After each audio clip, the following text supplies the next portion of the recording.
इस केस में ऐसा हुआ है कि नथुराम गोडसे ने कहा कि मैंने मारा है गांधी को, क्योंकि उसने तो गोलियां चलाई थी। तो शायद, और उसमें परिस्थिति ऐसी होती है कि इतना वो एक बड़ा दबाव वाला क्षण होता है, उन्होंने गोली चलाई। तो उन्होंने पहले कहा कि मैंने 2 गोली चलाने का निश्चय किया था और मैंने सोचा कि मैंने 2 ही गोली चलाई है, मगर बाद में मुझे बताया गया मैंने 3 चलाई थी। तो ये तो एक हेयर से एविडेंस हो गया, मतलब उन्होंने ऐसा कभी बोला नहीं है मैंने 3 गोली चलाई। दूसरा बात, उन्होंने ये कहा कि मैंने गोलियां चलाई, तो उस दिन में उस घटना के इसमें जो भी कोई एविडेंसेस हो गए, ना पंचनामा हो गए या किसी की साक्षी होगी, उसको क्रॉस नहीं किया जाएगा। फिर सवाल उठता है कि फिर ये गोली मारी किसने और किसी ने देखा क्यों नहीं। तो इसमें किसने मारी, देखा क्यों नहीं, इसके उत्तर मेरे पास नहीं है।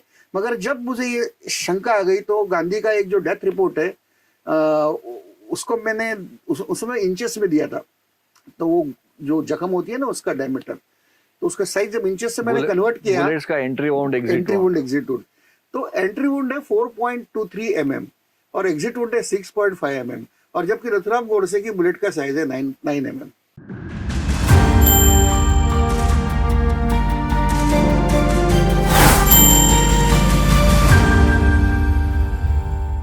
नमस्कार। टू द पॉइंट में फिर एक अलग पॉइंट, फिर एक नया पॉइंट, और ये पॉइंट है गांधी हत्या के बारे में। आज हम चर्चा करने वाले हैं रणजीत सावरकर जी से, जिन्होंने इस विषय पे एक अलग एंगल से किताब लिखी थी, make sure Gandhi is dead. तो ये किताब और उसके एंगल एक नई पहल, एक नया पहलू लेके आए हैं। आज इस विषय पे हम चर्चा करेंगे, गांधी हत्या के बारे में असलियत क्या थी। तो मैं आपको इस विषय में पूछना चाहूंगा कि आपने ये जो किताब लिखी है, तो आपको किस प्रेरणा से, क्या लगा कि किस लिए इसलिए आपने ये किताब लिखने का मन किया? देखो, ये एक प्रवास है। शुरुआत में जब कपूर कमीशन ऐसा बोला गया कि कपूर कमीशन में वीर सावरकर को दोषी पाया है। कपूर कमीशन मतलब 1970, ओके, 1970। हाँ। तो उसमें गांधी हत्या के बारे में उन्होंने एक रिपोर्ट किया था, और तब मैंने जब कपूर कमीशन स्टडी किया तो मुझे पता चला कि उसमें कपूर कमीशन में कहीं भी वीर सावरकर के विरुद्ध कोई एविडेंस नहीं है। मगर उसमें मुझे ये पता चला, कपूर कमीशन के खुद के रिमार्क है कि जब अब गांधी हत्या के बारे में लोगों को मालूम नहीं है कि 10 दिन पहले 20 जनवरी 1948 में पहला अटेम्प्ट गांधी जी के ऊपर हुआ था, और कपूर कमीशन कहता है कि 20 से 30 में हत्या हो गई। तो 10 दिन ये आरोपी खुलेआम देश भर घूम रहे थे, उन्होंने कहीं छुपने की कोशिश नहीं की, फिर भी पुलिस उनके नाकामयाब रही। तो इस हिसाब से जब मैंने कपूर कमीशन को आगे स्टडी किया तो मुझे पता चला कि 20 और 30 के बारे में के बीच में, मतलब 20 जनवरी से लेके पुलिस को पूरी खबर थी कि इसके कौन सूत्रधार है। नथुराम गोडसे इसके सूत्रधार थे, तो उनके बारे में पूरी मालूमात थी, और पूरे कौन कौन लोग उनके बारे में मालूमात थी। मगर पुलिस ने करीबन 70 से ज़्यादा मौके चुका दिए 10 दिन में इनको अरेस्ट करने से।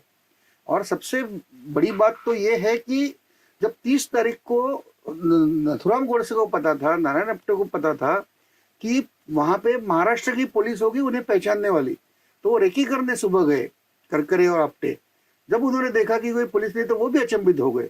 तो एक कॉमन सी चीज है कि अगर महाराष्ट्र के आरोपी है तो महाराष्ट्र की पुलिस, और इनका नाम तक पता, ये पुणे के है, सबको पता था। एक बड़े एडिटर थे, तो एक बड़ा एडिटर जब संशयित होता है और वो नहीं मिलता है, ये तो बड़ा नामुमकिन है, तो उनको पहचानने वाला आदमी भी नहीं रखा।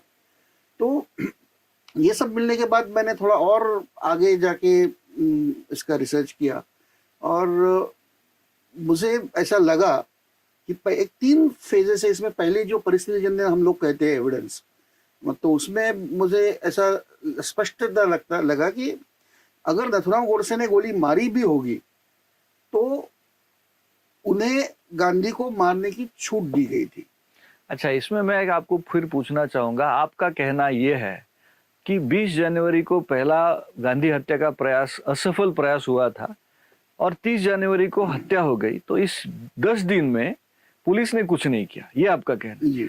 तो क्या आप ये किस आधार पर कहते हैं कि ये जानबूझकर लापरवाही थी, या पुलिस ऐसे भी लापरवाह होती है, कई लोग कहते हैं? इन दोनों के बीच का अंतर आप कैसे ढूंढते हैं? देखो, पहली बार तो इनको तो कांग्रेस राष्ट्रपिता कहती है, जबकि राष्ट्रपिता नाम की कोई एक है ही नहीं कुछ बात। मगर नेहरू इनको राष्ट्रपिता कहते थे, नेहरू खुद को मुंह बोला बेटा कहते थे, तो अपने बाप की सुरक्षा करना एक बेटे का कर्तव्य होता है।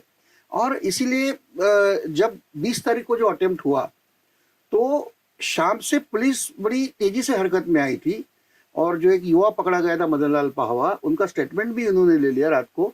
तो उन्होंने सीधा सीधा कह दिया कि पूना के दैनिक अग्रणी और हिंदू राष्ट्र, इसका पहला नाम अग्रणी था, बाद का नाम हिंदू राष्ट्र, तो उन्होंने अपने जबानी में दोनों नाम दिए थे।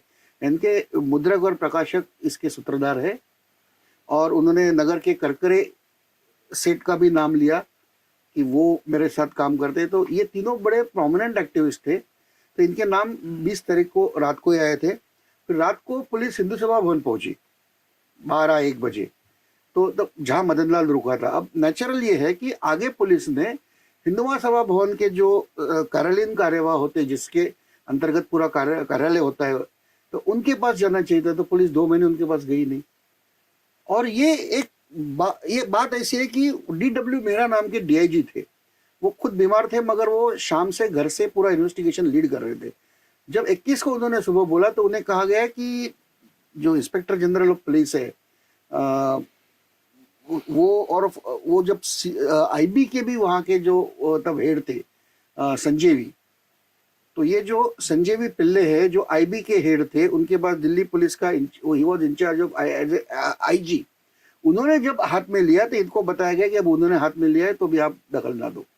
और जब से संजीवी ने, जो IB का हेड है, IB पूरे देश की सबसे बड़ी संस्था थी, उनके पास पूरे देश के रिसोर्सेस थे, वो 1 मिनट में उनको गिरफ्तार कर सकते थे, मगर वो नहीं हुआ। एक्चुअली IB के पास केस, मतलब संजीवी के पास जब से केस गई तब से पूरी तहकीकात बंद हो गई है, और इसकी साक्षी पूरे कपूर कमीशन में आते हैं।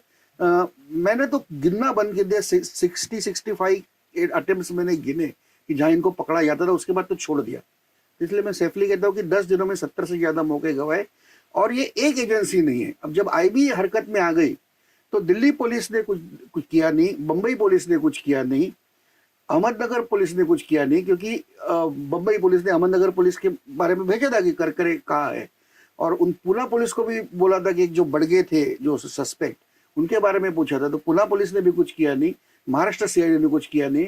जब इतनी सारी एजेंसियां, इतने सारे ऑफिसर इन्वॉल्व है, और मैं मानता हूं कि एक आदमी बारंबार गलती करेगा, मगर, और मैं मानता हूं कि सभी एजेंसी एक बार गलती करेगी, मगर सभी लोग बार बार गलती करेंगे, ये पॉसिबल ही नहीं है। ठीक है, लेकिन फिर आपके कहने से ये सामने आता है कि IB कोई क्राइम का इन्वेस्टिगेशन नहीं करती, जहां तक मेरी जानकारी है, वो पुलिस करेगी। तो क्या आपका ये भी सवाल है, या आपका कोई इस विषय पे कोई संशोधन है कि IB कैसे इन्वेस्टिगेशन के लिए उसको सौंपा गया, जबकि दिल्ली पुलिस, महाराष्ट्र पुलिस यहाँ तक ठीक है, क्योंकि एक क्राइम का इन्वेस्टिगेशन IB नहीं करती। तो इसके बारे में आपका क्या कहना है? नहीं, IB एक इंटेलिजेंस एजेंसी है, इसका एक प्रेम्पटिव काम होता है। और जब 20 तारीख को ये एक अटेम्प्ट हुआ था, और ये खबर है कि गांधी की हत्या करने वाली है, तो ये तो पुलिस के भी कक्षा में आता है और IB के भी इसमें आता है, और ये आना भी चाहिए, क्योंकि IB was reporting directly to the prime minister. तो अगर प्राइम मिनिस्टर को रिपोर्ट करने वाली एक एजेंसी, जो जवाहरलाल नेहरू खुद प्राइम मिनिस्टर थे, और ये संस्था का जो हेड है, अच्छा वही दिल्ली पुलिस का भी हेड है, तो he is having the dual charge. तो दिल्ली पुलिस के पास भी चार्ज था, IB के पास पूरी इंफॉर्मेशन थी। और एक बात और है कि IB ने एक वहां पे इंटेलिजेंस कॉन्फ्रेंस बुलाई थी, जहां पे पूरे स्टेट CID के हेड्स वहां उस दिन मौजूद थे।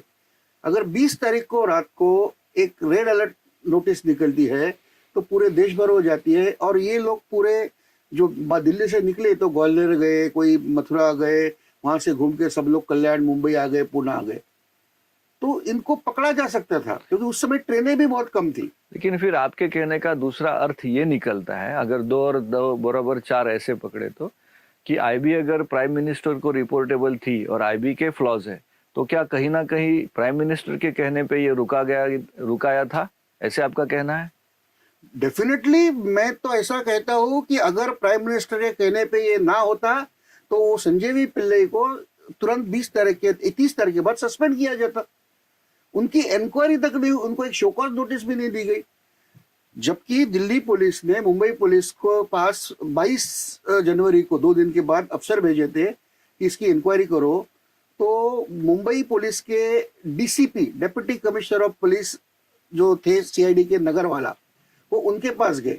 नगर वाला ने ये बात अपने कमिश्नर से नहीं कही, उन्होंने अपने कमिश्नर से कहना चाहिए। उन्होंने महाराष्ट्र के आईजी से बात नहीं की, उन्होंने सीधी मोरारजी देसाई से बात की। मोरारजी देसाई ने कहा ये किसको मत बताओ। मोरारजी देसाई तब के गृह मंत्री थे महाराष्ट्र के। उन्होंने कहा किसको मत बताओ, और ये बात दबा के रखी गई। उन्होंने कहा कि मोरारजी ने उन्हें कहा कि हम लोकशाही देश है, हम किसी पे एक्शन नहीं ले सकते, मगर इन्वेस्टिगेशन तो करना था। और कानून के हिसाब से महाराष्ट्र के आईजी को और जो भरूचा थे बॉम्बे के कमिश्नर ऑफ पुलिस, इनको ये बताना चाहिए था, तो उनको इन्फॉर्म तक नहीं किया गया। और पुणे के जो ये थे राणा, जो डीआईजी ऑफ सीआईडी थे, वो दिल्ली में मौजूद थे। उनका काम था अपने हेड को बताना, आईजी को, उन्होंने भी नहीं बताया। उन्होंने अपने असिस्टेंट को नहीं बताया, एडिशनल डीआईजी को भी नहीं बताया।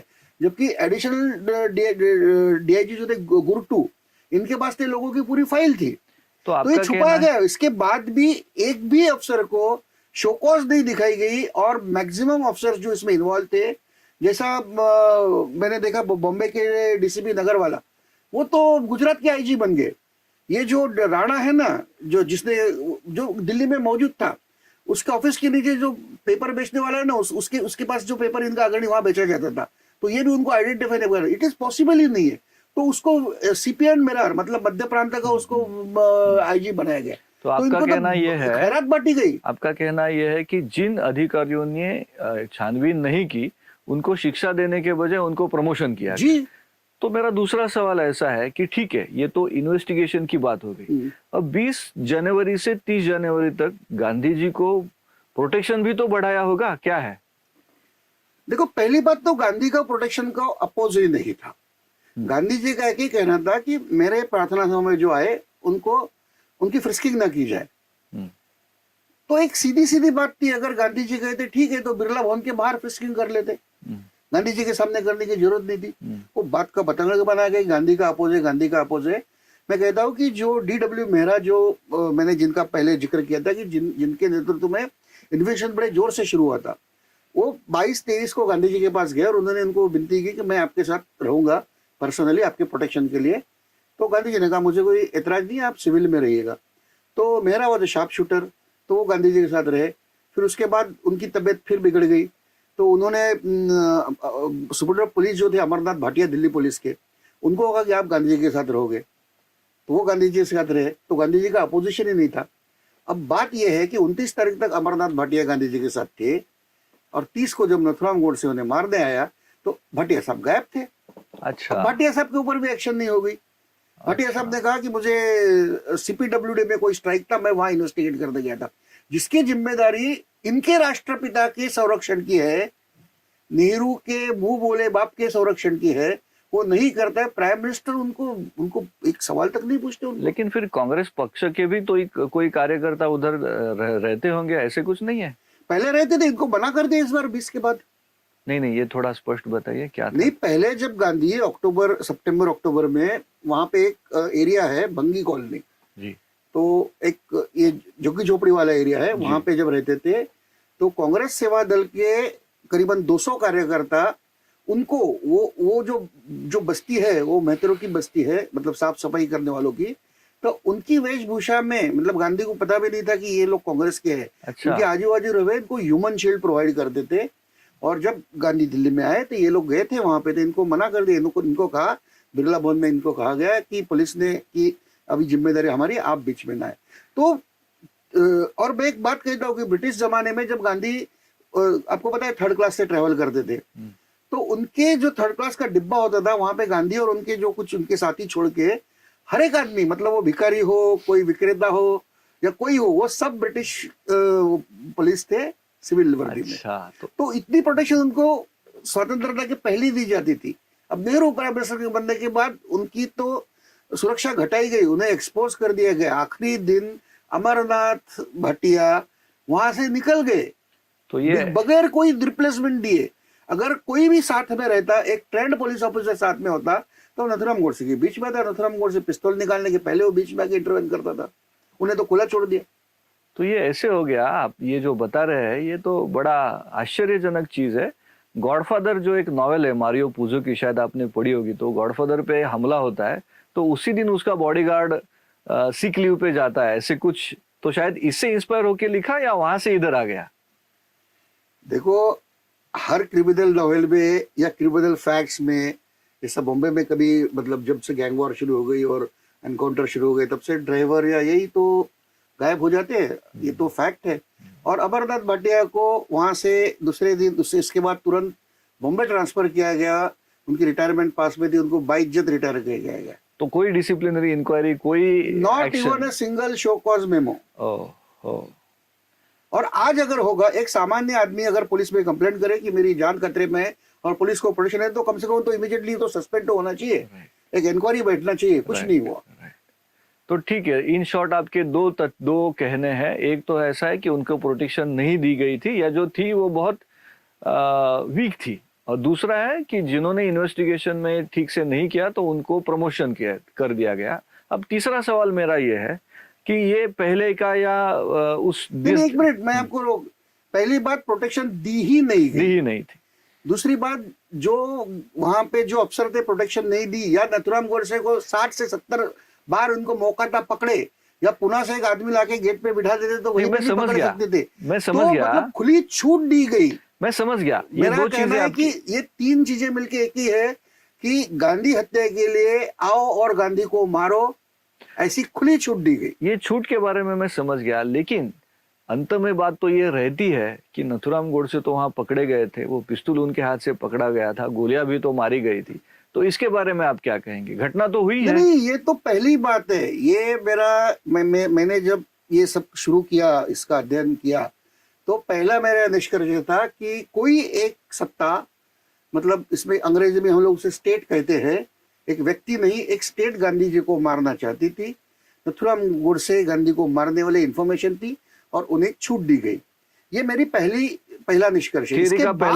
इसके बाद जब मैंने और अब गया, जब मैंने कपूर कमीशन से मैं गांधी मर्डर केस पे गया, और गांधी मर्डर केस के उस दिन के जो भी कागजात है या फिर जो एविडेंसेस है वो देखे, तो पहला तो मुझे जो एविडेंस मिला, वहाँ का जो कांस्टेबल था, तो रतन लाल उनका नाम है, तो उन्होंने देखा गांधी हत्या होते हुए। कहते हैं कि मैं दाएं बाजू खड़ा था, गोडसे ने गांधी पे गोली चलाई और उनको पकड़ा गया गोडसे को, और वो लेके गए। वो जब तक गोडसे को लेके गए तब मैं पहुंचा और मैंने देखा कि गोडसे जहाँ खड़े थे वहां पे 2 एम्प्टी कार्ट्रिज, मतलब रिवॉल्वर के, पिस्तौल के एम्प्टी कार्ट्रिज गिरे थे, और उससे आगे गए थे कि वही जगह पे 2 गोलियां भी पड़ी थी। मतलब मैं ऐसी गोली मार रहा हूँ, आप समझो, तो कार्ट्रिज तो मेरे इधर गिरेगा, मगर गोली जो आपके सर निकल गई ना बॉडी से, वो घूम फिर के वो बस मारे आके पड़ी। तो ये मुझे बहुत विचित्र लगा ये बात। और वो उन्होंने आगे जो एविडेंस दिया था, ये जो 2 कार्ट्रिज वहां पे मिले थे और जो 2 गोलियां मिली थी, वो नथुराम गोडसे के जो हाथ में पिस्तौल था 9mm का, उसको मैच हो रही थी, बेरेटा पिस्तौल, उसको 9mm या उसको अल्टरनेटिव .380 ACP कैलिबर है, तो उसके साथ पूरी मैच होती थी। ये तो सब गवर्नमेंट ने अब दे दिया। अब पहले बात मुझे ये उठा कि गोलियां फिर अगर गांधी के शरीर से बाहर निकली है तो यहाँ पे कैसे आ गई? तो उसका एक स्पष्टीकरण सीधा सीधा ऐसा है कि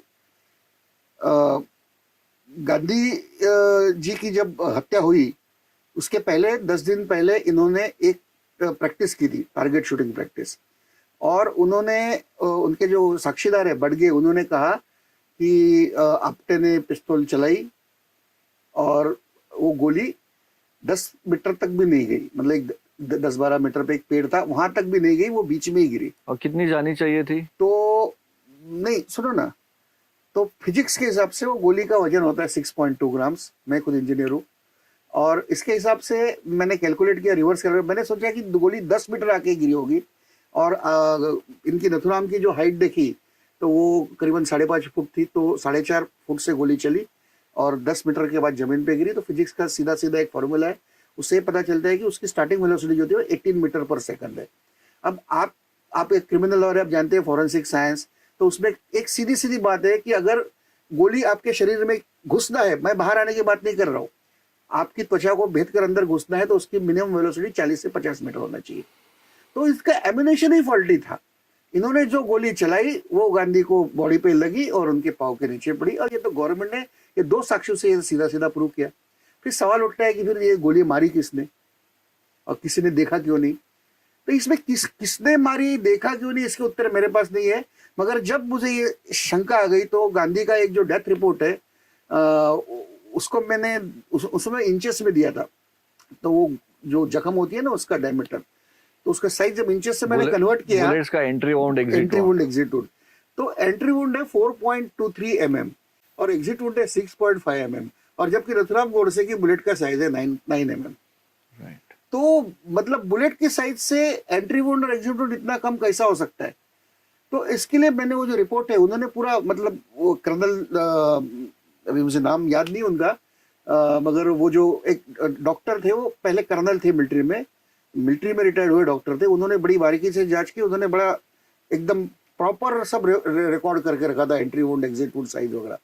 तो मैंने बम्बई के एक बड़े लीडिंग फॉरेंसिक एक्सपर्ट से जांच कराई, तो उन्होंने तो मेरा जो तथ्य था कि वो तो बुलेट का साइज मैच नहीं, तो उन्होंने वो तो तुरंत मान लिया। मगर उन्होंने मुझे नया एक बताया कि उन्होंने कहा कि जो 2 गोलियां गांधी के शरीर में गई है वो पूरी क्रॉस डायरेक्शन में है, मतलब एक ऐसी आ रही है एक ऐसी आ रही है, जबकि गोडसे ने सामने से मारी थी।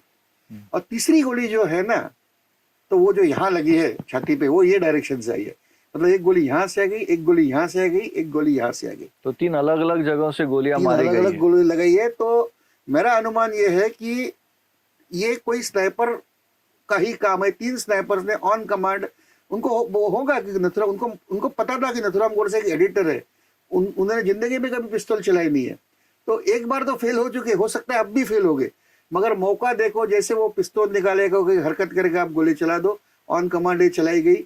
मेरे ख्याल से नथुराम गोडसे का 4 गोलियों की आवाज सुनाई दी है, जबकि नथुराम गोडसे ने तो कहते मैंने 2 ही गोली मारी। तो तीसरी गोली फिर बाद में उन्होंने ऐसे साक्षी में कहा कि फिर बाद में मुझे पता चला, आई वॉज टोल्ड, उनके वर्ड से, कि मैंने 3 गोली चलाई। मतलब उनका भी कहना है मैंने 2 गोली चलाई और 2 गोलियों के और आज आ गए, एक हाथ ओवरलैप हो सकती है, तो इट इज क्वाइट पॉसिबल। और फिर आपने ये गोलियों की बात कही, एंट्री वुंड और एग्जिट वुंड, और आपने कहा कि नथुराम गोडसे थे, उनकी हाइट अप्रोक्सीमेटली 5.5 फुट की थी, और गांधी कुछ 5.25 5.5, गांधी जी भी 5 फुट 7 इंच, 5 फुट 7 इंच, तो ऑलमोस्ट सेम हाइट पे हो गए। हाँ। तो गोली भी जैसे जाएगी अंदर तो उसी लाइन से बाहर आएगी, तो क्या वो ठीक वैसे ही था या कुछ उसमें भी अलग नहीं, था? एक गोली यहाँ से गई है और यहाँ से नीचे से आई है, नीचे से, मतलब वो ऐसा मारा। अच्छा। और दूसरी गोली अपोजिट डायरेक्शन से यहाँ से गई है, यहाँ आई है, यहाँ से गई है वहां पीछे के साइड में, तो कोई ऊपर से गोली मारी तो है? ऐसे ऊपर से गोली मारी है। मतलब नथुराम गोडसे की हाइट करीबन 15 फुट होना चाहिए। हाँ। और तीसरी गोली के लिए फिर कहां से आ गई वो? तो इसका मतलब है तीसरी तो ये साइड से आई है, वो उनके छाती में गई है, और वो छाती में घुसने के बाद वो यहाँ से निकलना चाहिए, ये एग्जिट वुड, तो यहाँ तो कोई ऑब्स्टेकल नहीं है, इसका मतलब ये कहीं दूर से गोली मारी गई है, तो इसलिए वो बॉडी में रह गई वो। तो आपका कहना है कि जो घटना बताई जाती है गोली मारी, तो मेडिकल रिपोर्ट्स या पुलिस के खुद के रिकॉर्ड्स के अनुसार भी ये कुछ टैली नहीं होता, ये टैली नहीं होता। और ये तो आप मुझे अभी इस इंटरव्यू के लिए सवाल पूछ रहे हैं, मगर ये जो आपका फील्ड है अभी, कि उस दिन के जो भी पंचनामा वगैरह है मुझे बहुत सस्पिशियस लगे थे, और मैंने वो आपके पास ही इन्वेस्टिगेट करने के लिए वो दिए तो पंचनामा आज की तारीख में सुप्रीम कोर्ट में जाएंगे तो शायद सुप्रीम कोर्ट उन्हें इनएडमिसिबल ही बोल देगा, क्योंकि ऐसे हुआ है कि जो आपने मुझे रिकॉर्ड दिखाया था कि उसमें ऐसे हुआ है कि एक आदमी जाता है वहां पे, अगर एक आदमी की मौत होती है, और ये तो एक सेंसिटिव घटना थी, with all due respect this was a most sensitive incidence of the country, पिछले 100 साल में से एक ये बड़ी घटना है। तो नॉर्मल केस में भी तो ऐसे होता है कि गोली कहाँ पड़ी थी, आदमी कहाँ पड़ा था, मारने वाला कहाँ खड़ा था, कार्ट्रिज कहाँ गिरी, ये सब inch to inch, millimetre two millimetre माप के लिखा जाता है। तो मैंने इसमें पाया तो ऐसे कुछ हुआ नहीं है। दूसरा, उसमें ऐसे कि पोस्टमार्टम ही नहीं किया गया, और घटना मेरे ख्याल से 30 तारीख को शाम की है, और दूसरे दिन सुबह ये जो मेडिकल रिपोर्ट बना है वो तो रिपोर्ट बना है कि इंस्पेक्शन, तो ये कुछ चीज ठीक नहीं हुई है, क्योंकि पोस्टमार्टम होता तो एग्जैक्ट किस गोली का एंट्री क्या था, एग्जिट क्या था, बीच में कैसे वो गई, वो सब ठीक से रिकॉर्ड किया जाता, और वो छोड़ के भी कुछ जख्में थी कहीं पे लगा है तो वो सब आ जाता। एक गोली तो अंदर थी वो निकाली नहीं, एक गोली अंदर थी वो निकाली नहीं, और एक गोली दूसरे दिन लाके उनके बेटे ने दी है, कार्ट्रिज दिया है, तो वो कहाँ से आया उसका एक्सप्लेनेशन नहीं है। तो अगर आज की तारीख में ये केस फिर चला इस इश्यूज पे, तो शायद सुप्रीम कोर्ट बोलेगा कि ये शॉडी इन्वेस्टिगेशन है, ये कुछ भी आपने किसी को कन्विक्ट करने के लिए फाइल किया है, ये जो पंचनामा जो बने हैं वो तो सब सस्पिशियस है। शायद मैंने आपको इसके 2-3 सुप्रीम कोर्ट के जजमेंट्स भी दिए थे। खैर, वो हो गई घटना की बात। तो हमने अभी 3 चीज दिखी कि कैसे इन्वेस्टिगेशन किया नहीं गया, कैसे सिक्योरिटी नहीं दी गई, और घटना जो दिखाई जाती है। मैं और एक ऐड करना चाहता हूँ, गांधी के मृत्यु का समय कहीं भी कोर्ट में नहीं है। अच्छा। ट्रायल कोर्ट कहता है समटाइम आफ्टर 5-10 उनको गोली लगी और उसके थोड़े देर के बाद उनकी मृत्यु, उनको अंदर लेके गए, थोड़ी देर के बाद मृत्यु हो गई। मगर जो साक्षीदार है, मतलब न्यूयॉर्क टाइम्स का रिपोर्टर है, तो कोई इंडियन रिपोर्टर्स थे, उनके सबके जो रिपोर्ट्स है वो कहते हैं कि गांधी की, मतलब बीबीसी है, ये सब आंखों देखे वहां पे थे। उनका रिपोर्ट है कि 5:40 से 5:45 में इनकी मृत्यु हो गई। मतलब करीबन 28 से 30 मिनट गांधी जिंदा थे, उनको लेके भी नहीं गए। और जो पुलिस इंस्पेक्टर आए, जो एक्चुअली डिवाइस भी था, तो उसने आने के बाद उसने गांधी की बॉडी भी नहीं देखी, उनको उठा के अंदर ले गए थे, उसने सीधा पंचनामा करने चालू किया। तो मुझे लगता है कि आप तो क्रिमिनल लॉयर हो, तो उनका क्या कहा, पुलिस ने उनकी बॉडी उठा के लेके जाने दी हॉस्पिटल में तुरंत, तो वो भी नहीं ले गए, उनको मरने दिया। तो मेडिकल एड कुछ नहीं दिया गया। गांधी, वो जो मेडिकल रिपोर्ट है कहती है वो खून बहने से कारण मरे, और ये सब रिपोर्ट है कहती है 5:40 से 5:45, 5:12 को करीबन गोली मारी गई। तो 28 से आगे 30-35 मिनट गांधी तड़प तड़प के मरे हैं, रक्त खून बहाने से मरे हैं, और बीच में उन्होंने पानी भी मांगा है। हॉस्पिटल कितनी दूर था? 1 किलोमीटर पे। और ऐसा था क्या कि कोई सुविधा ही नहीं थी वहां पे लेके जाने के लिए? पूरे पुलिस वहां मौजूद थी। अच्छा, तो बाहर ये एक सेना की टुकड़ी बाहर मौजूद थी। तो आपकी थियरी, नेहरू को लाने के लिए गाड़ी चली गई तुरंत 1 मिनट के अंदर। तो आपकी थियरी की ये सबसे इम्पोर्टेंट कड़ी है कि गोलियां लगने के बाद मेडिकल एड कुछ भी नहीं दिया गया, हॉस्पिटल लेके ही नहीं गए। नहीं, मेरी थियरी तो पहले है कि नथुराम गोडसे को अलाउ किया गया, जब उनकी गोली नहीं लगी तो दूसरे किसी ने मारा। वो तो ठीक है, नहीं, दूसरे किसी ने मारा, जब उसके बाद भी नहीं मरे, तो जब तक वो मरते नहीं उनको मेडिकल एड नहीं दी। सही बात। और अब उस क्षण की बात आई ही गई है, तो आपको और एक सवाल पूछना चाहूंगा जो असल में मृत्यु से कनेक्टेड नहीं है। कहा जाता है कि उस वक्त गांधी जी ने हे राम कहा था, हे राम कह के प्राण छोड़ दिए।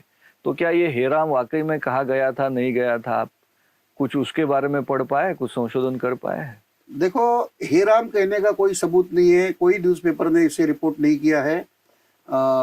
मगर ये बात मैं जानता हूँ कि ये किसने ये मास्टरमाइंड है, वो बड़ा हिंदू साइकोलॉजी को जानता है। जब आदमी हे राम बोल के मरता है ना, तो सब उसको बोलते हैं अरे ये बड़ी पवित्र आत्मा है। फिर वो कैसा मरा, क्यों मरा, इसके बारे में कोई सोचता नहीं। सोचते कि अरे ये तो स्वर्गीय लोग पधार गए, बड़ी पवित्र आत्मा है। तो हे राम ये एक षड्यंत्र का आखिरी किला था कि इस षड्यंत्र एक्सपोज ना हो, इसलिए ये हे राम का एक मिथ्या बनाया गया।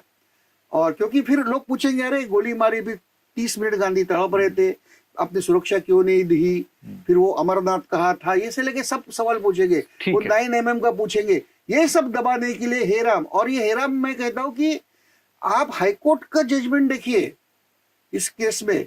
हाईकोर्ट बोलता है 5 बजे गांधी को 3 गोलियां छाती में लगी और हे राम करके मर गए, जबकि ऑन एविडेंस नीचे का कोर्ट तो टाइम ही बताता नहीं, वो बोलता है 5:15 के सम टाइम बाद। तो ये हाईकोर्ट जब खुलेआम इतना ओपनिंग पैराग्राफ है ये, तो मुझे लगता है कि गांधी को 5 बजे 3 गोलियां छाती में लगी, जबकि एक भी गोली छाती में नहीं है, तुरंत मर गए हे राम बोलते। ये बार बार ये एम्फेसिस करके लोगों को बहकाने की कोशिश। ठीक है, मैं आपका ये मुद्दा समझ गया। अभी मेरे लास्ट अंतिम 2 सवाल है। पहला सवाल इन दोनों में का ये है कि फिर स्वातंत्रवीर सावरकर, अभी तो सिनेमा भी आ गया उनके ऊपर, तो उनको इस कॉन्स्पिरेसी में जो इम्प्लीकेट किया गया था, क्या वो सच में एक इन्वेस्टिगेशन था? क्योंकि आपने इन्वेस्टिगेशन के बारे में कुछ बताया, क्या वो पॉलिटिकल साजिश थी? आपका संशोधन क्या कहता है? देखो, उस समय की परिस्थिति ऐसी थी कि जवाहरलाल नेहरू बड़े अनपॉपुलर थे। मेरे पास ब्रिटिश हाई कमीशन और ब्रिटिश गवर्नमेंट के बीच में जो पत्राचार है उसके कुछ कॉपीज है। उसमें स्पष्ट रूप से, ये दिसंबर 47 की मैं बात कर रहा हूँ, वो एक लेटर कहता है कि पटेल जी का विद्रोह जो है नेहरू के अगेंस्ट वो सक्सेसफुल होगा अगर गांधी नेहरू को साथ दी तो भी। दूसरा एक लेटर कहता है कि नेहरू के पास सिर्फ 2 ही मिनिस्टर है, एक मौलाना आजाद और दूसरा और एक कोई नाम मैं भूल गया उसका। तीसरा रिपोर्ट ये कहता है कि एक साजिश बन गई है पूरी कि अभी नेहरू को निकालने के अमेरिका में एम्बेसडर या कुछ बन के भेजा जाए। और पूरे ब्रिटिश गवर्नमेंट का उसमें ये था कि अगर ऐसा हो गया तो पाकिस्तान के लिए बड़ा खराब होगा।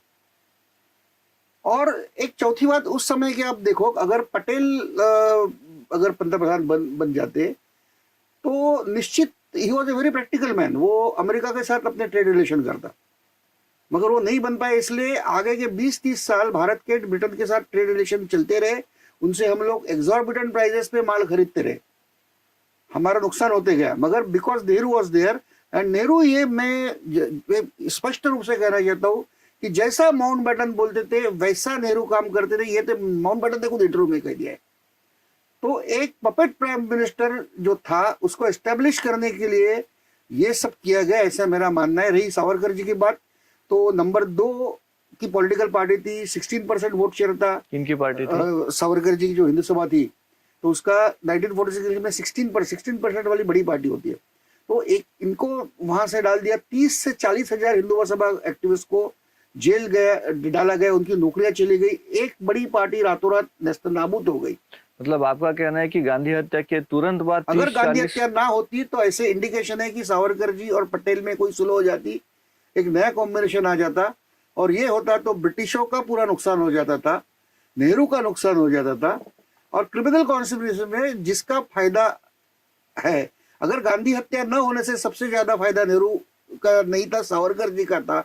अगर गांधी हत्या ना होती तो सावरकर फायदे में होते, पटेल फायदे में होते। गांधी हत्या होने के बाद दोनों का नुकसान हो गया है, और गांधी हत्या होने के बाद सबसे बड़ा फायदा नेहरू और ब्रिटेन का हुआ है। मैं पूछना चाहता हूँ कि इस केस में ऐसा हुआ है कि नथुराम गोडसे ने कहा कि मैंने मारा है गांधी को, क्योंकि उसने तो गोलियां चलाई थी, तो शायद, और उसमें परिस्थिति ऐसी होती है कि इतना वो एक बड़ा दबाव वाला क्षण होता है, उन्होंने गोली चलाई। तो उन्होंने पहले कहा कि मैंने 2 गोली चलाने का निश्चय किया था, और मैंने सोचा कि मैंने 2 ही गोली चलाई है, मगर बाद में मुझे बताया गया मैंने 3 चलाई थी।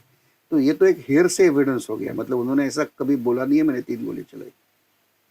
दूसरा बात, उन्होंने ये कहा कि मैंने गोलियां चलाई, तो उस दिन में उस घटना के इसमें जो भी कोई एविडेंसेस हो गए, ना पंचनामा हो गए या किसी की साक्षी होगी, उसको क्रॉस नहीं किया जाएगा।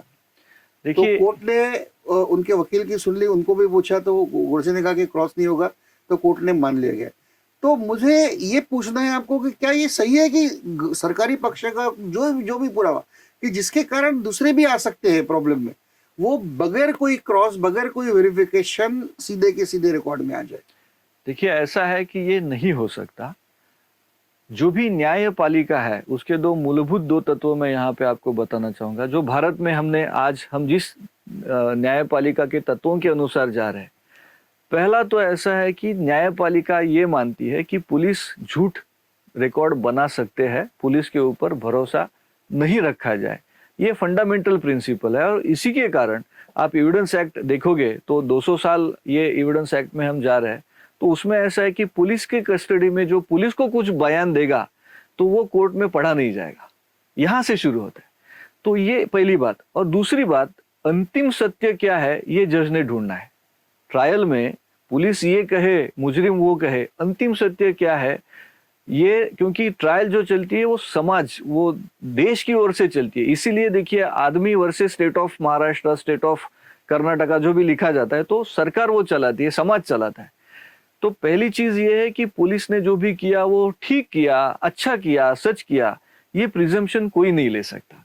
It has to be tested, it has to be brought before the court. उस एविडेंस के क्वालिटी, क्रॉस एग्जाम नहीं हो रही तो कोर्ट ने क्या करना? पहली बात, ये पहली बात मैंने आपको बताई। और क्रॉस के बारे में ऐसा है कि सुप्रीम कोर्ट ने भी अनेक दफा कहा है कि जज की ये ड्यूटी है कि वो सत्य के करीब जाए। जज भी तो सवाल पूछ सकता है। तो इस केस में अगर क्रॉस आरोपी के, मुजरिम के वकील नहीं कर रहे तो कोर्ट ठंडे नहीं बैठ सकता। कोर्ट ने भी रिकॉर्ड पढ़ना है, और कोर्ट को सवाल आने चाहिए, वो पूछे जाने चाहिए। ऐसा होता है कि जब क्रॉस एग्जामिनेशन या चीफ एग्जामिनेशन होती है तो कोर्ट का सवाल करके अलग पूछा, लिखा जाएगा, उसका सवाल और जवाब लिखा जाएगा। तो यहाँ पे शायद ये चीज पूरी बाईपास हो गई। जैसे पुलिस ने भी, उसने मान लिया कि उसने किया है, तो आगे क्या करना है, बस सब पैकअप कर लो, पोस्टमार्टम नहीं करो, पंचनामा एक रिकॉर्ड के लिए बना दो, ये पुलिस ने किया। और शायद जज ने भी ऐसा किया था क्या, ये सवाल आज हम पीछे मुड़ के देखेंगे तो लगता है कि शायद ऐसे हुआ था, क्योंकि इसमें ऐसा हुआ है कि जब हाईकोर्ट में केस गई है तो सेशन कोर्ट मतलब ट्रायल कोर्ट ने ना तो हेराम के बारे में लिखा है, ना तो टाइमिंग के बारे में लिखा है, और जख्मों का जो वाउंड्स है उसका वर्णन सेशन कोर्ट ट्रायल कोर्ट में कुछ अलग है। नहीं, हिराम के बारे में सबने लिखा है, टाइमिंग के बारे में नहीं लिखा। लेकिन high court kind of goes on a presumption, वो शुरुआत में जिस तरीके से शुरू करती है कि ऐसे हुआ था वैसे, आप फैक्ट्स पे नहीं जा रहे, आप इमोशंस पे जा रहे हैं, तो ये शायद ठीक नहीं था। ऐसे अगर पीछे देखेंगे तो कहना पड़ेगा, मानना पड़ेगा, ये था। एक बात मुझे पूछनी है आपको, उस दिन के जो पंचनामा बने वो मैंने आपको दिए हैं, और उसमें मुझे जो बात लगी कि तो वो विटनेस चाहिए, वो एक क्या बोलते हैं उसको, अलग विटनेस है, पुलिस से संबंधित ना हो। जी। मगर उस दिन देखा गया तो एक लंबरदार कोई है, मतलब जो पुलिस पाटिल महाराष्ट्र में कहते हैं, जो पुलिस का कर्मचारी होता है, हर इसमें वही आदमी की साक्षी है, और दूसरे जगह कोई फिर और कोई वो बिरला का सफाई माली कर्मचारी हो है या ड्राइवर हो। और तीसरी बात मैंने ये उस पंचनामा में देखी है कि वो पंचनामा कब शुरू हुआ, इसका कोई भी पंचनामा या जबानी में इसका उल्लेख नहीं है। एक इसमें है कि वो खत्म कब हुआ लिखा है, मगर एक पंचनामा तो वो जो एक थर्ड बुलेट की बात, थर्ड कार्ट्रिज की बात निकली, वो पंचनामा शुरू होता है 20 तारीख को शाम को, खत्म होता है 21 तारीख को। तो ये सब क्या दर्शाता है? ये वही दर्शाता है कि वो नथुराम गोडसे ने माना है, वो तो पकड़ा गया है, और गांधी जी की हत्या है तो अब क्या दूसरा होने वाला है, इसको तो शिक्षा होने ही वाली है, तो क्या आगे करना है, एक रूटीन तरीके से कर दो। आपने जो बोला उसमें एक एडिशन मैं बताना चाहूंगा कि गांधी जी के बेटे ने वो एक ये लाके दिया था बुलेट, दूसरे दिन बुलेट या कार्ट्रिज था, कार्ट्रिज। गांधी जी के बेटे ने दूसरे दिन, वो भी उसके बड़े वर्जन है। हाँ, जो भी कुछ है। हाँ। तो अगर गांधी जी के बेटे ने वो लाके पुलिस को दिया था तो, क्योंकि रिपोर्ट में जिसका नाम है ना उसका स्पेलिंग और इनका अलग अलग है। हाँ, फिर भी वो भी हम बाजू में रख देते हैं। सीधी बात यह है कि जिस व्यक्ति ने वो लाके दिया उसका स्टेटमेंट लेना जाना चाहिए था कि भाई ये तुम्हें किधर मिला, कहाँ से उठाया, उस जगह का पंचनामा होना चाहिए था, ये कुछ हुआ नहीं। दूसरी बात, उस व्यक्ति को कोर्ट के सामने हाजिर करना चाहिए था, उस व्यक्ति ने कोर्ट में बताना चाहिए था कि यहाँ पे ऐसे हालात में ऐसी जगह पे मुझे वो मिला और मैंने पुलिस को दिया, और उसका क्रॉस एग्जामिनेशन होना चाहिए था। यहाँ पे क्या हुआ है कि पुलिस ने मैं आपको रुका रहा हूँ, ये आप जो बोल रहे हैं इसके पहले सबसे महत्वपूर्ण बात यह है कि एक पंचनामा कहता है कि उन्होंने गांधी जी के ऊपर के जो कपड़े थे वो उसको पूरा सील करके रखा है। तो अगर गांधी जी के शरीर के कपड़े पूरे सील करके रखे हैं, 2 कार्ट्रिज जमीन पे मिले वो थे, तो ये तीसरे कार्ट्रिज कपड़े में आया ऐसा जो ये है, तो वो तो कॉन्ट्राडिक्टरी है। जब कपड़े निकाल के सील कर रखे हैं, जब बॉडी अंदर लेके जा गए तो बॉडी पे कपड़े नहीं थे, तो कार्ट्रिज आएगा कहाँ से फिर? अब हुआ ऐसा कि क्रॉस एग्जाम, मुझे जो मेरा कहना ये है कि नथुराम गोडसे जो कहते हैं मैंने 2 बुलेट मारी, तो उनको कन्विंस करने के लिए तीसरी बुलेट आपने मारी है, तो एक बुलेट अंदर रह गई और एक कार्ट्रिज लाके उसको ये साइकोलॉजिकल दबाव बना के उनसे झूठा। तो आपको नहीं लगता कि वो अगर पंचनामा हम 20 का सच माने तो कहते हैं हमने सील करके रखे हैं सब चीजें, तो ये देवदास गांधी को उसमें स्पेलिंग देवीदास गांधी लिखा है और 21 तारीख को, वो कैसा हो सकता है? देखो, एक बड़ी इसमें दिलचस्प बात है कि जो भी साक्षीदार सरकार ने लाए, वो कोई माली लाया, कोई ड्राइवर लाया या कोई पुलिस पाटिल लाया। अब उस समय गांधी जी के आजू बाजू में उनके जो पीएस थे, मनु गांधी थी, आबा गांधी थी, या फिर 3 प्रेस रिपोर्टर, एक न्यूयॉर्क टाइम का, एक बीबीसी का और एक एसोसिएट प्रेस का, ये 3 reporter with in 5 to 6 feet थे। अच्छा, तो इन्होंने सब, तो इनमें से एक भी आदमी को साक्षी भी नहीं बुलाया गया। तो क्या आपको लगता नहीं कि ये सब बड़ा अजीब बात है? इसके 2 तर्क, इसके 2 निष्कर्ष निकल सकते हैं। एक तो पुलिस को शायद ऐसे लगा होगा कि इन व्यक्तियों को लाए कोर्ट के सामने तो ये ऐसा कुछ कह देंगे कि जो केस के लिए डैमेजिंग हो जाएगा, उनको जो सिद्ध करना है इसके कहीं और चला जाएगा। और दूसरा, ऐसे लोगों को, बिरला हाउस के माली या ऐसे लोगों को लाए तो शायद उनसे जो उगलवाना है, जो कह लेना है, वो थोड़ा आसान हो जाएगा। शायद ये 2 चीजों के बीच में कहीं सत्य छिपा हुआ है, ऐसे हो सकता है। ये ऐसे ही बहुत सारे सवाल जो आपने उठाया है, इनके जवाब असल में ट्रायल कोर्ट में आने चाहिए थे। ये सवाल पूछे जाने चाहिए थे और यही सवालों की बहस शायद हाईकोर्ट में भी होनी चाहिए थी। दुर्भाग्यवश ये चीजें शायद वहां पे कहीं पे भी है नहीं। और यही मतलब आपने जो ये संशोधन किया है, ये शायद इसकी विशेषता ये है कि कोई नई चीज, कोई नया किताब या कोई तब के रेफरेंस या न्यूज़पेपर आर्टिकल्स के ऊपर आप ये नहीं लिख रहे, आप कोर्ट के सामने जो भी एविडेंस आए हैं उससे लिख रहे हैं, तो इसका महत्व ज्यादा रहता है। अभी अंतिम सवाल, आप खुद एक राजकीय विश्लेषक है, आप खुद सावरकर जी के विचार को आगे लेके जाने का प्रयास निरंतर करते हैं, तो ये किताब लिखने के बाद आगे का आपका प्लान या आप क्या करना चाहते हैं इस विषय में? देखो, ये विषय तो मैं भारत के पूरे विद्यार्थियों के सामने ओपन में रखना चाहता हूँ कि उस समय सुप्रीम कोर्ट नहीं था। हाई कोर्ट के डिसीजन के ऊपर जो अपील हो गई वो लंदन प्रिवी काउंसिल में गई। वो 28 अक्टूबर को उसका डिसीजन आ गया, एक ही हियरिंग हो गई। वो जो डिसीजन की ऑर्डर अवेलेबल है आज, वो उसका पूरा डिटेल ऑर्डर नहीं है, समरी ऑर्डर अवेलेबल है। समरी ऑर्डर ऐसा कहते हैं कि रिजेक्ट कर दिया।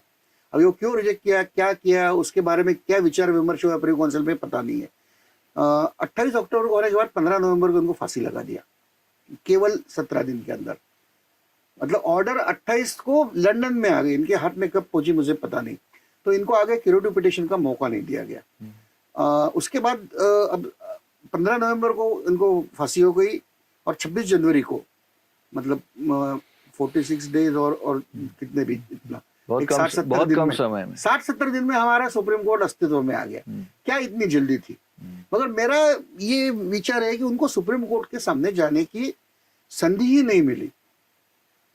अब ये मेरा प्रयास ये होगा कि इनकी जो अपील, जिसकी सुनवाई प्रीवी काउंसिल में नहीं हुई, उसकी सुनवाई सुप्रीम कोर्ट में हो विदाउट एनी एडिशनल एविडेंस। और मेरे किताब में मैंने कोई भी एडिशनल एविडेंस नहीं लाया, जो एविडेंस है वो कोर्ट के केस में है। जैसा मैंने बुलेट्स के बारे में कहा, मौत के समय के बारे में भी वहाँ पे काफ़ी कुछ मिल सकता है। तो ये सब देख के एग्जिस्टिंग एविडेंस के ऊपर सुप्रीम कोर्ट में इसके ऊपर सुनवाई होना चाहिए, क्योंकि उन्हें चांस नहीं दिया गया। क्योंकि अपटेक को तो एसेसरी ऑफ द फैक्ट या ऐसा कुछ आप कहते हैं आपके लीगल लैंग्वेज में, उसके अंडर सजा होगी। अगर नथुराम गोडसे ने नहीं मारा है, अटेम्प्ट ऑफ मर्डर की तो केस बनती है, मगर उसमें 6-7 साल की सजा होगी। तो उन्होंने स्वीकारोक्ति दी, गलत फहमी में हो, कुछ भी हो, तो उनके बोलने से अपटेक के ऊपर बड़ा अन्याय हुआ ऐसे मुझे लगता है। क्योंकि अदरवाइज अपटेक को 5 साल 6 साल सजा हो जाती है। तो ऐसे इसमें एक हत्यारे का कलंक आ गया।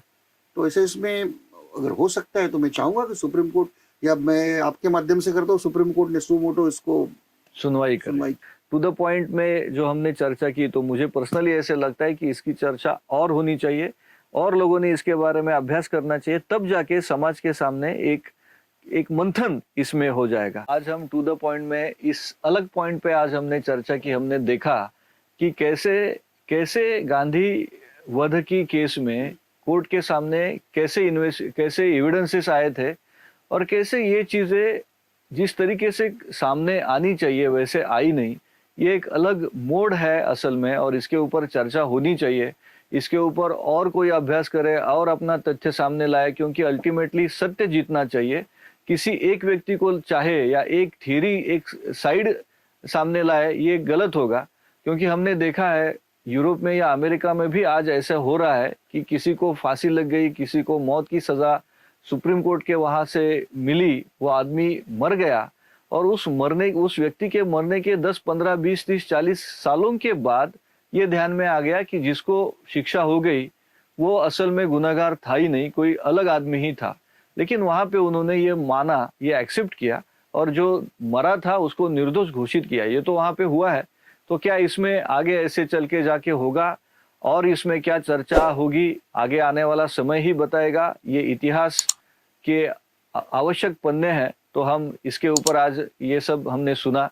आगे देखते हैं इसके ऊपर क्या चर्चा होती है। तभी तक यहीं पे रुकते हैं। धन्यवाद।